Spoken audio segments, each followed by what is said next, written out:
жаш балдар менен жүрсөң, эс аласың, ойнойсуң, күлөсүң. Бирок негизи биз бир аз чоңоюп калганга, бирок жаш балдардан, досторубуздан утулуп калганын көрдүңүздүр рубрикада. Ооба, негизи жаштык кез деп баарыбыз жаштык кезге кайткыбыз келет. Бирок ошо жаштык кезде ойногон оюндарды оюноп, алар менен аралашып бир сонун маанайыбызды көтөргүбүз келет. Бирок мына ушундай уялуу сезимдер пайда болот дегендей, өзүбүздөн чоңоюп калганыбыздан жаш балдар менен аралашып ойногонго бир аз кыйынчылыктар болот десек болот, ардактуу теле көрүүчүлөр. Биз Жолдубай мырза менен кесиптешим ордубузда отуруп, буюрса келген конокту дагы студиябызга, куттуу студиябызга тосуп алдык. Анда биздин бүгүнкү коногубуз менен Жолдубай тааныштыра бериңиз. Бүгүнкү биздин куттуу студиябызда мына ушундай аккордеонун колуна алып биздин таланттуу агабыз Рысов Акжол агабыз келип отурат. Кандайсыз, саламатсызбы? Амансызбы, ден соолуктарыңыз жакшыбы? Маанайыңыз кандай? Бир маанайыңыздан баштайбыз. Маанай жакшы.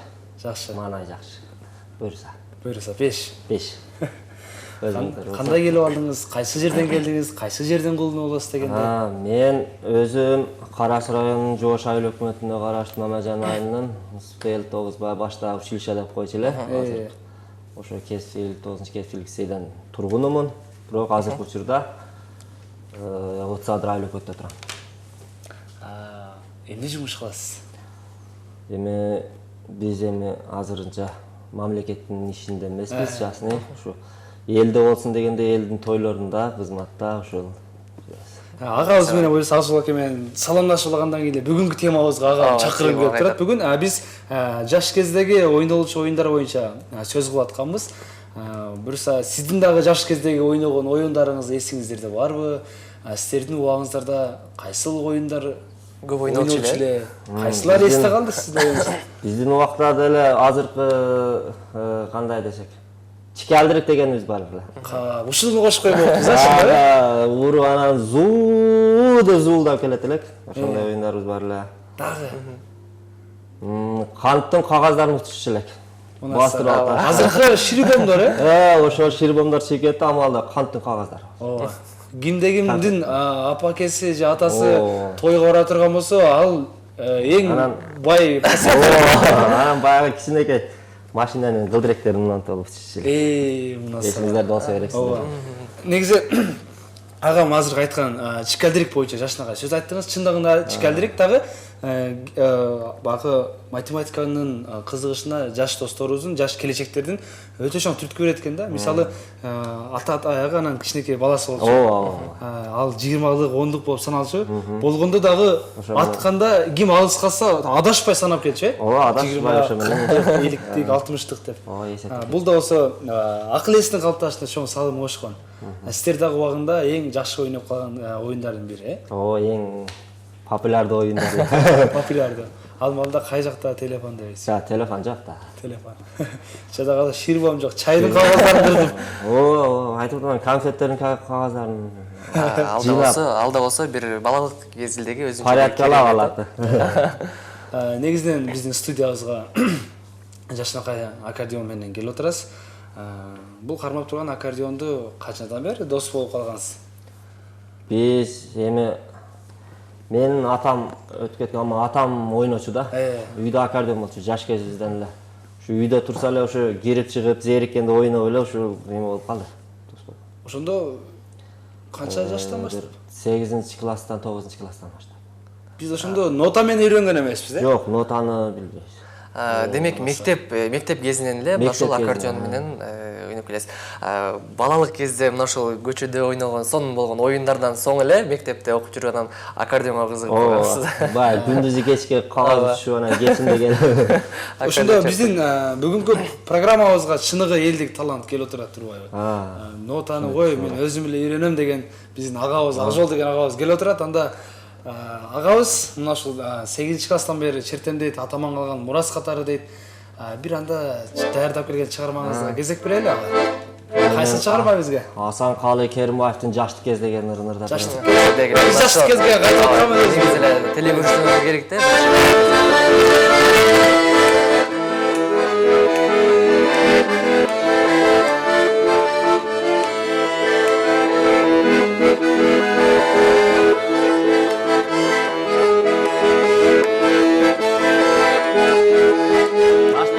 Жалы қалат егер бозылған бойда тұрмайсың сен бұл жолы өтіп билемей бозылған бойда тұрмайсың сен бұл жолы өтіп билемей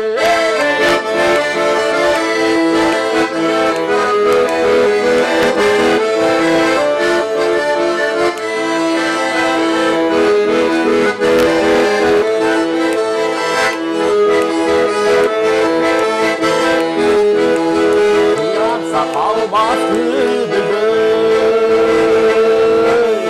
Kırçınki sonun gününde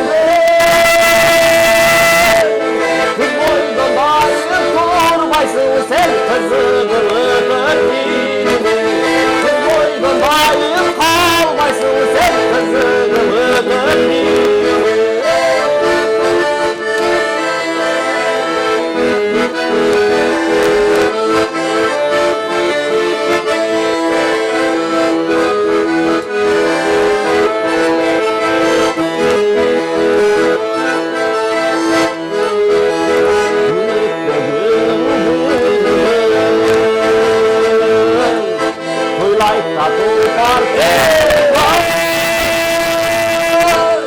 Turmuşta öçmesiz kaldır sen uyadın bütün çağında Turmuşta öçmesiz kaldır sen uyadın bütün çağında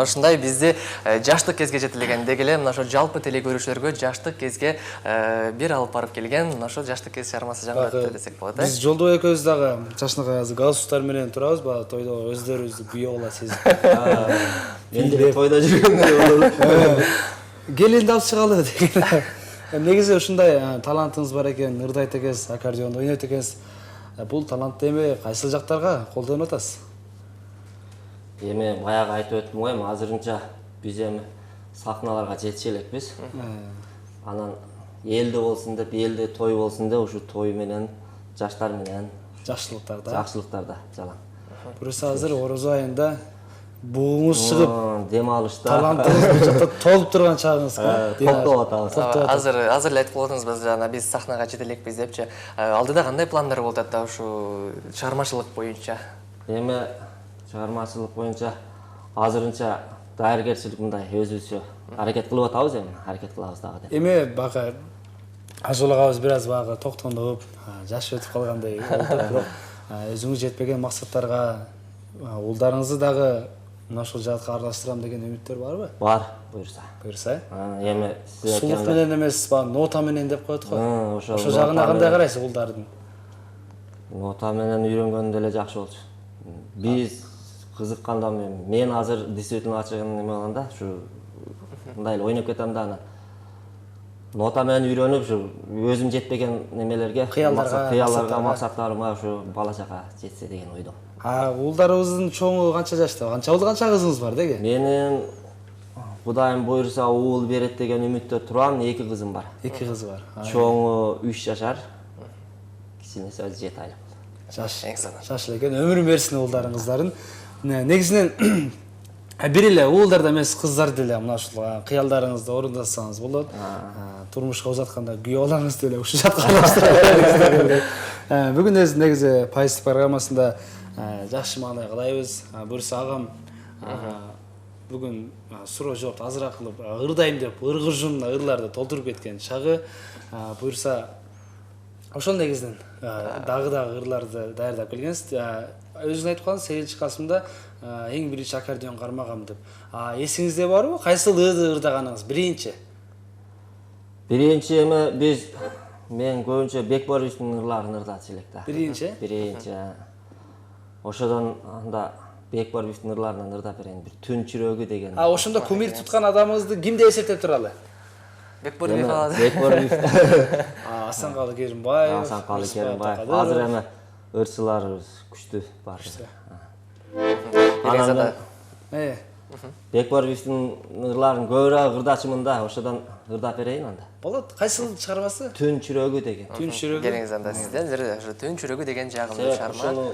Ушуларды укканымда эле бир түндө бир билем кайсы чүрөктү күтүп атам, бирөөнү күтө берчүмүн да. Азыркы учурда бизди жеңебиз сынагыдан көрө турган чак, Ооба, көрүп атам. Буйрса. Кайсы чүрөк экен билбейм да, күтүп отура берчүмүн да ушуларды уккан. Жеңебиз деп айтып кое бериң да, үйгө барасыздар.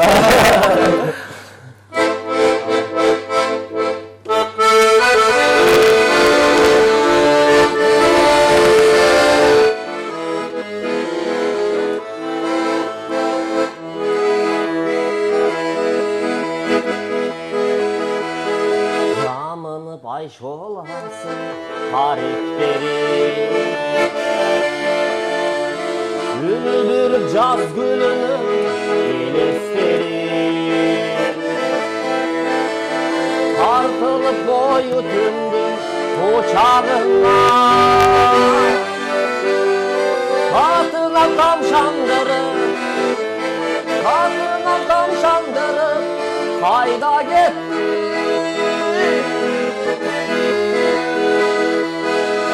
Ey tüm çürüğü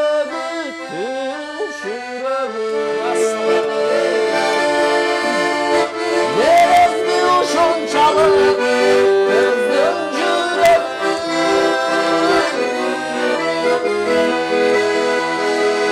Ey tüm çürüğü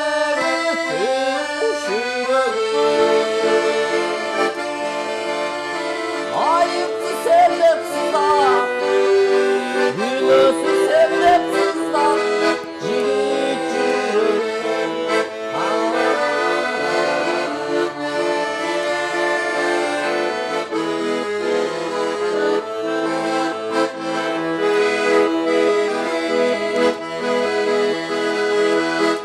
Gün gelet aysız bir ceviz yarı Kaynımda tümden izleyip sulu salı O elin gördüm erdi şürü Gel cılgınaday Ayrıldık batı Yetti kayrı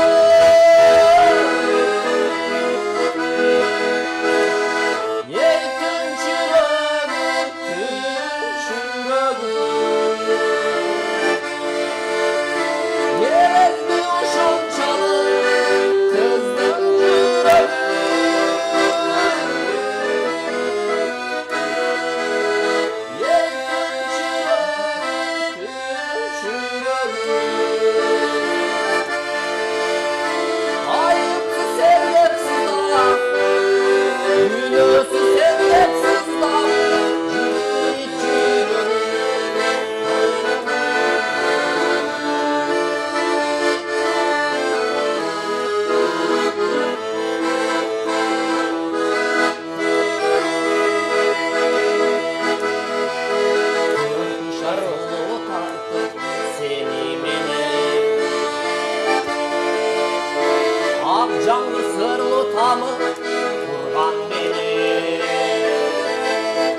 Баракелде, рахмат. Бар болуңуз, кайрадан маек уланат. Ал бүгүн биздин студиябыздын коногу Акжол деген агабыз дагы бир биздин катарга кошулган достор үчүн, замандаштар үчүн, көрүүчүлөр үчүн эскертип кетели.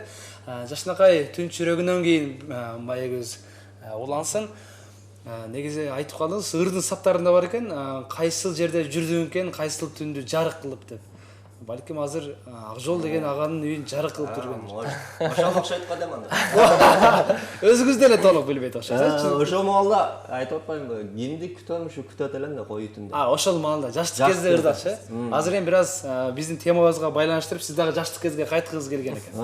Ошол. Бар болуңуз. Негизи айтып калдыңыз, чыгармачылыкта мен азыр чыгармачылыгым ушул жаштыктарда, элдин тойлорунда кызмат кылып, жаштар менен көп жүрөм. Эл менен адамсың дегендей бар го. Эл менен болот экенсиз. Эми тойлордо кызык учурлар болот да. Эсте калган кызыктуу учурларыңыз кайсылар? Эстей аласыз болгон болсо. Эми той өзү кызык го негизинен. Өзү эми кызык да.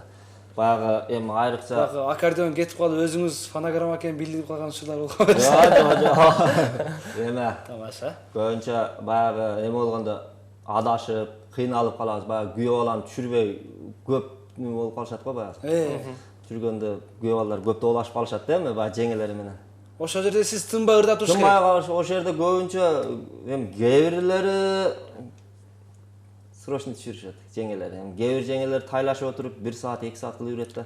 Ушундай желкелериңди таалып, ошондо бир эстен чыкпайт ошолор. Мына ошондо жеңилдер күйөө баланы түшүрбөй жаткандыгына оорчулук биздин аккордеончу жигиттерге бизге келет да. Куду ушу бизге. Аккордеон таштап эле эч ташып түшүрүп салат. Негизинен той өзү сонун нерсе. Элибиздин тойлору бүтпөс деп жакшы ниет кылалы. Бирок аккордеончу азыр бир жалгыз эмес болсоңуз керек, сиздерде дагы компания бар. Негизи өзү азыр конференция бар дегендей WhatsApp'та. Шашлык кылгандардын да конференциясы бар го негизинен. Ошондой да, эми кандай карым катнаштар болуп турат? Жакшы эле, буюрса. Аралашып, ака өлкөлөрүбүз бар. Командасызда бир. Ким бош, бул жака, ким бош, тиги жака, заказдар менен. Сен бошобой калдыңбы, сен барып кел. Негизи жанагы мектепте окуп жүргөн кезде эле аккордеон үйрөнүп баштап ырдап баштагам дебедиңизби? Негизи ушундай учурлар болуп калат да, кээ бир учурда жанагы сабактанбы же бак ойдуруш үчүнбү, кээ бир учурларда ырдап берип бак алган учурлар. Сиз андай учурлар кездешкенби мектеп окуучу учурунда? Эми жок, андайлар кездешпептир бирок. Болса эми жок эле сөздү айтып берейин дейм эми. Кездешпей калыптыр бирок. Тааныгандарга уятпы дейм. Бирок эми кээ бир келген ырчылар ушинтип бизге айтып коет, айтып калышат, чынбы жалган билбейм. Негизи мектеп учурунан бери ырдап калам, анан экзамен же койбойго турган болсо, ошондо ырдап берип доскага чыгып котулат элек дегендейчи. Эми көрсө сиз жакшы окуган турбайсызбы? Мен Кандай? Ырдап берген болгон эмес, эми баягы майрамдарда, мероприятияларда ырдачубуз микрофонго. Көрсө мектепте Акжол жылдыз болгон кезде. Канча ырды даярдап келгениңизди билбейм, бирок биз сизден багы сөз бүткөн жерде албетте ыр башталат. Жакшы ыр жан эркитет дегендей. Дагы сизден чыгарма суранабыз анда. Болду. Баягы жакшы кичине неме болуп калыптыр, өтүп калыптыр деп атпайсызбы? Мен азыр эми 35ке кирип калдым да. Анан Гүлжигит Сатыбековдун ыры 35 деген ыры мага туура келип калды. Баягы ойносоң деле, ойлонсоң деле өтө берет экен деп атып мына 35ке келип калдык да. Ошону ырдап берейинби? Гүлжигит Сатыбековдун 35. Ак бозот менген 34. Бирок сиз азыр 35ке келип калдым деп атасыз, бирок сиз деле бизге ошо грим коюп жасана турган болсоңуз биздей эле балдар экенсиз. Жаш көрүнөт экенсиз. Гүлжигит Сатыбековдун 35.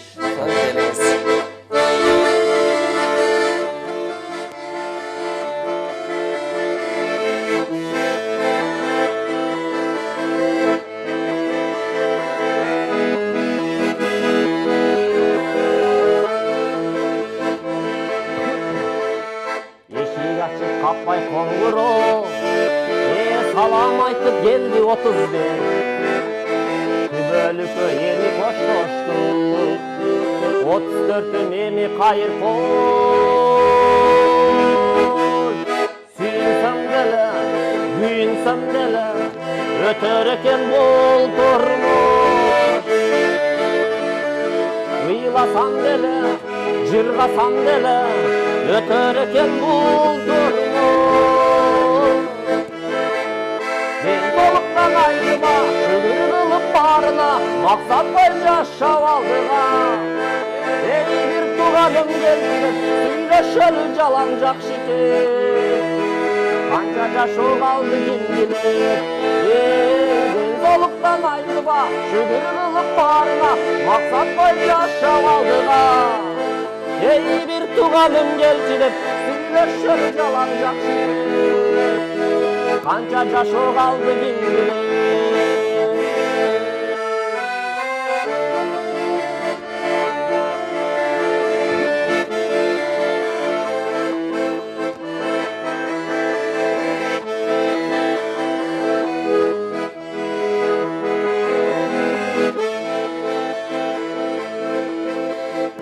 Vakıttır alıp yeseydim, bir adam sezip duyardı. Berekesin har bir gününde, derseken de filan Kudayım.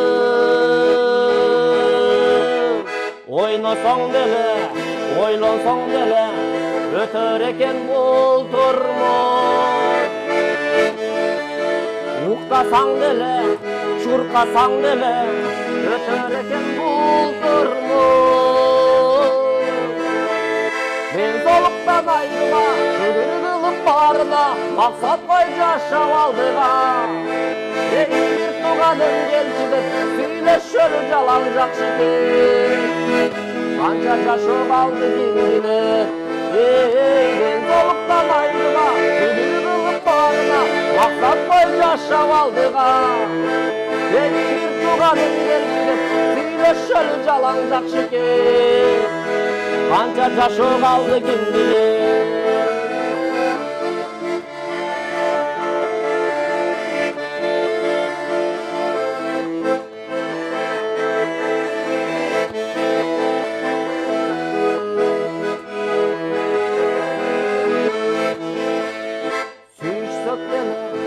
Bütüşsök dele, ötör eken bul turmuş.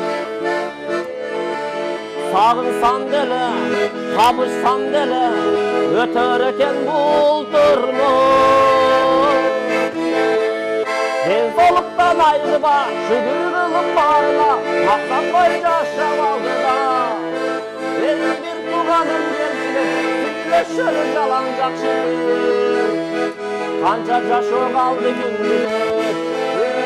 Денсаулыктан айрыма, шүгүр кылып барына, максат кой жашап алдыга. Эй бир туганым келди деп, сүйлөшөлү жалаң жакшы экен. Канча жашоо калды ким билет. Канча өмүр калды ким билет. Арай рахмат. Өзүңүз айткандай, чындыгында багы биздин жеңилерибиз күйөөдөн чүрбөсө ырдай беребиз дегендей, азыр биз да отура берсек ырдай бермей экенсиз. Ырдай берет элем. Бар болуңуз, ырда кандай калуу тилектер, ырсаптарда кандай тилектер айтылган болсо, мына ошол тилектердин баардыгын сизге каалайбыз. Чындыгында сонун жазылган, сонун обон, сонун бир биздин Ыршыбак агабыздын чыгармасы.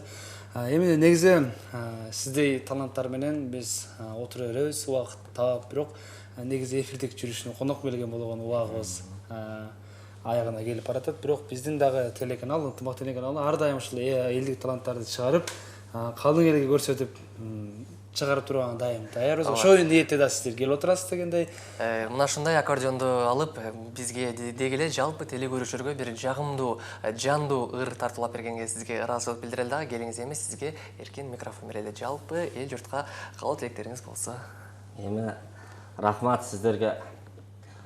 Эми эл журтка тынчылык каалайм.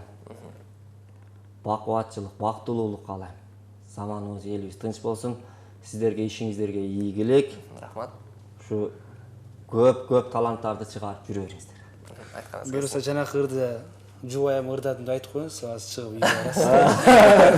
Рахмат, бар болуңуз, талантыңыз ташкынга берсин. Буюрса жашчылыктарда тойлордо көрүшүп калалы.